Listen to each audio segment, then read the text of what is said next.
Hey guys, Trolli here. I know you've all been waiting for JukeBox to review that Stinko Man game for 300 subscribers or something, but they're having some issues and they're dealing with some computer problems and battling with their software, actually battling. I think there's swords involved.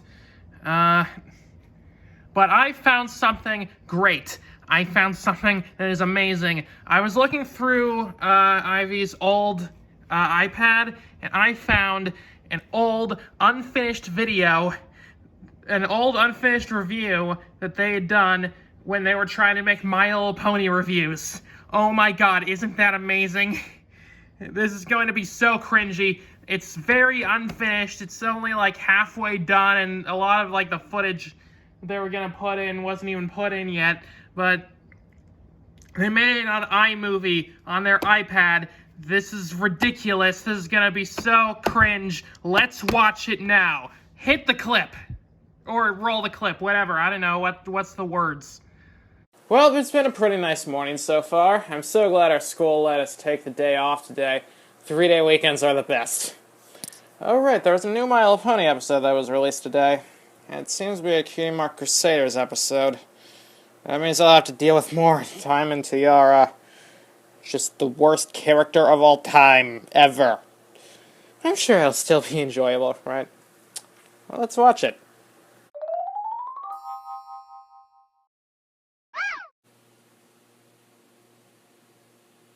Okay, the apocalypse is upon us.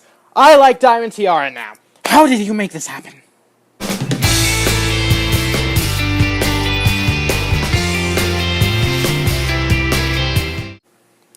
Well, this episode has done what I used to think was impossible.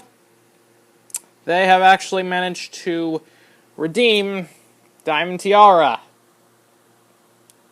And actually made me feel sorry for her. Let's just review so that you know exactly how big that statement is. This character has gotten some pony in trouble just to make fun of them. Ridiculed some pony for not knowing their true purpose in life. Tried to make Apple Bloom embarrassed by her elderly grandmother because they thought she was going crazy. Took over the school newspaper and blackmailed the reporters into writing slanderous articles that made everybody hate them. Oh, and don't forget that time that she made fun of a Pegasus because they can't fly, which is basically like making fun of somebody because they can't walk. And still, after all of that, somehow Amy Keene Rogers has made me sympathize with her. How do you do that? And how did I get here? You know what, it's cold in here. I need a sweatshirt.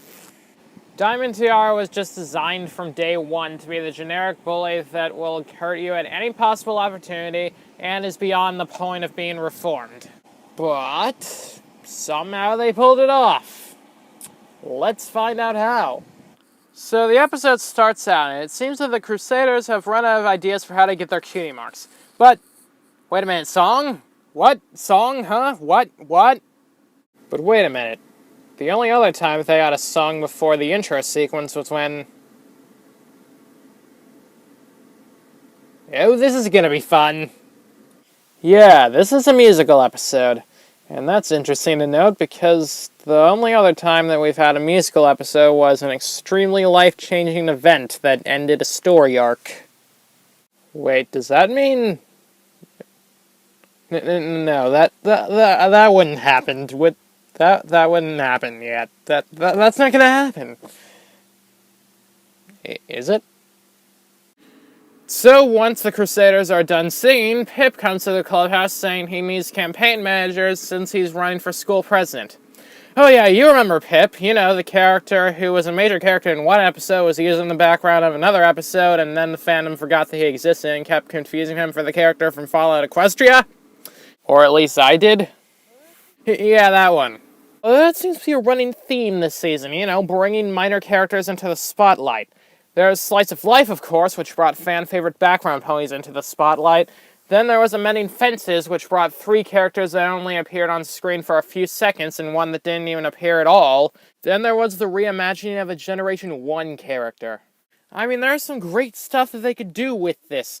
I mean, maybe put Star Swirl on screen instead of just making him the guy that does everything important in Equestria and yet nobody knows who he is? Just a thought. So the one thing that we actually see Pipsqueak promise for his campaign once he's elected is that he'll get the school board to fix the playground equipment that T-Rec and Discord broke. Did they just acknowledge that the two-parters exist? Well, I was right. There is going to be a very life-changing event here. The world is ending! Seriously, it feels like the two-parters are in a completely separate continuity sometimes. I mean, of course, we have the fact that the characters have been saving the world multiple times, and yet they're never shown with any bit of respect or authority until Twilight became a princess, which didn't even happen in a two-parter. It's nice to see that they're finally acknowledging it in a normal episode. But then Diamond Tiara steps in and says that she doesn't like Pip's idea because of course she doesn't. Instead of the playground equipment, she wants a giant statue of herself in the middle of the schoolyard to go with the stained glass window they have in her image. You know, in case you didn't realize that she was self-centered in the past 100 plus episodes. How the heck did she gain away with all this stuff anyway? I mean, bullying the other kids daily, and now she gets her own statue and a stained glass window. How is this even going over?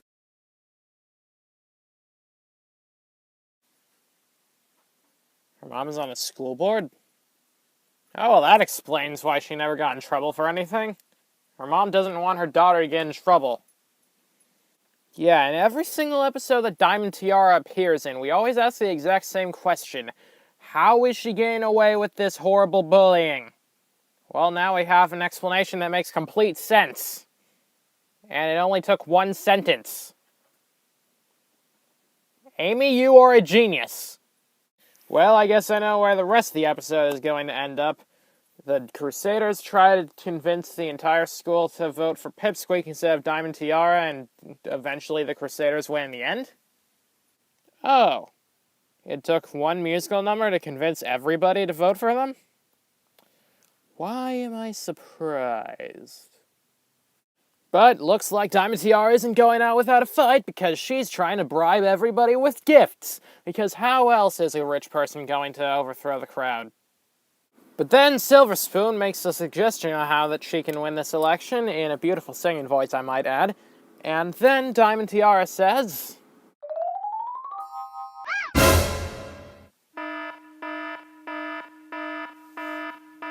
I think my Dracometer ratings just went off the scale.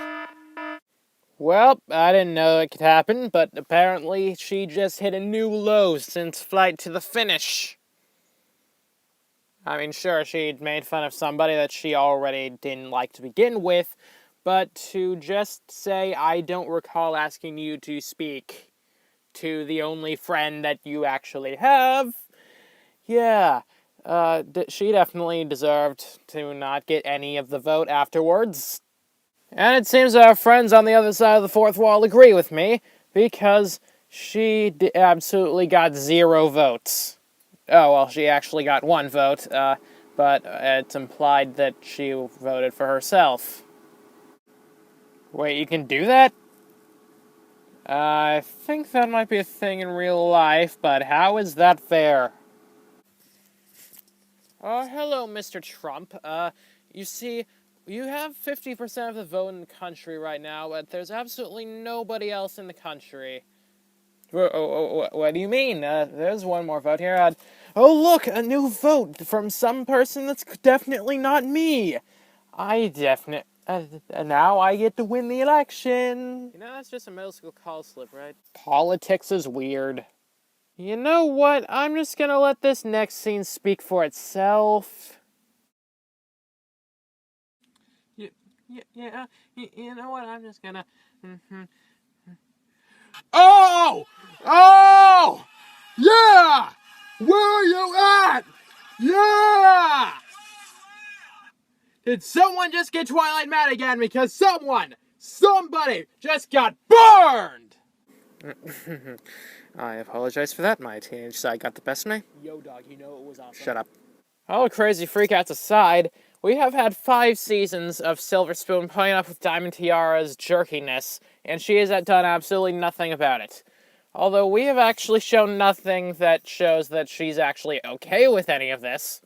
In fact, in one of the comics, she actually shows that she was willing to help a friend out, but then Diamond Tiara was like, no, you have to come with me.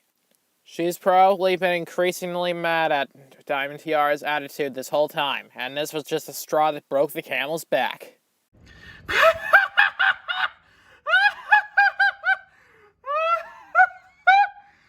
my god! Did you guys see that? Oh my god, that was ridiculous. I can't believe they actually made that. What are you doing? Oh, hi, JukeBox. I was just looking through old videos. Did you watch the Crusaders of the Lost Mark review? Maybe? Good times. I remember that time of my life. Wait, you aren't embarrassed by it at all?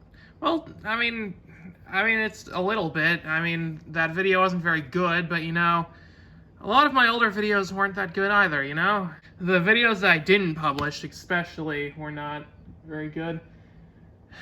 But you know, sometimes it's good to look back on some of the older stuff that you made, right? I mean, even if it's not as good as the content that you'd normally put out now, it just shows how much you've grown. And, like, you can take ideas from the old stuff that you made and, like, build off of that and make something great with your new skill set, you know? Huh. I guess I never really thought of it that way. Cringe culture is dying, Trolli. I shouldn't feel embarrassed about, like, all of the old stuff that I made. I look back on it, like, fondly. Go ahead, Trolli. Upload that video. It'll be fine. Yo, dog, you know it was awesome. Did you say something? No, I didn't. Who are you? Who said that?